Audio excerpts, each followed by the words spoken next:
With the cost of oil reaching record high prices, Americans are paying more to fuel their cars than ever before. Utah is among some of the highest paying states for fuel, and now many residents are finding alternative modes of transportation. The big thing that we focus on is just getting anyone on a bike, regardless of what that bike is for them.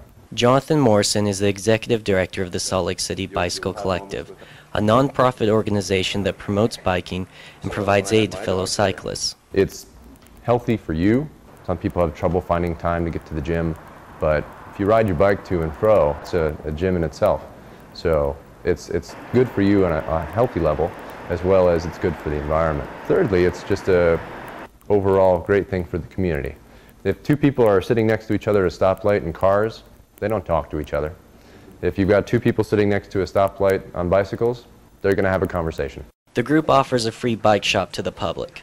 Here, cyclists can make repairs and buy bikes and parts at discounted prices. People can also earn a free bike by volunteering service hours.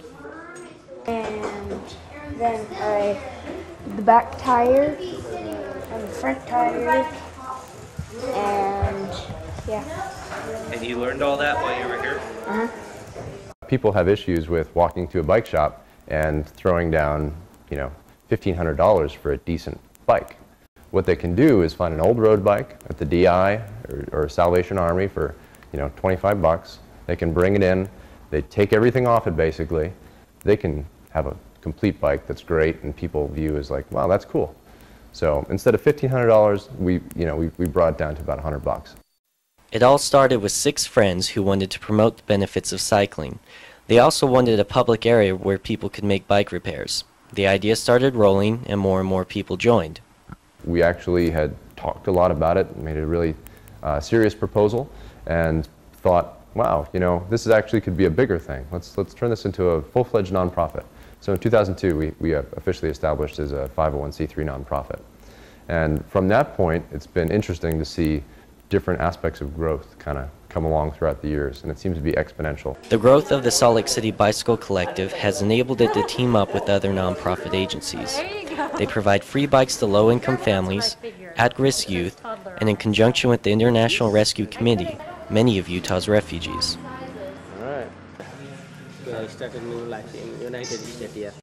These 2 brothers, along with their families, are from Bhutan. They moved to Utah after a rival government forced them from their country. Today, their families are receiving free bikes, enabling them to commute to work and their children to school. Bicycle Collective is also a big help at the farmers market. Every Saturday morning, volunteers provide a free bike valet for cyclists. The service is a valuable incentive to those who wish to attend the market without dealing with the hassles of downtown parking. We've had probably 40 or 50 separate volunteers that have really kept the shop running. So there's been it's a large community that really makes this work. And through these volunteers, the collective has made quite an impact on the community. Salt Lake City Mayor Ralph Becker, UDOT, and UTA are all working with the group to ensure they can continue to promote cycling in Salt Lake. I think the Bike Collective is a wonderful resource. You can come into the Bike Collective and learn how to work on your own stuff and not have to pay a lot of money. Opportunities that it offers for cyclists to just go and work on their bike, build a bike, and the classes that it offers for people who are new to cycling. There's definitely a lot more bikes on the street riding around. There's a community that kind of popped up around the collective where it kind of became cool to ride. Cool to ride and cool to help. The Salt Lake City Bicycle Collective is here to serve.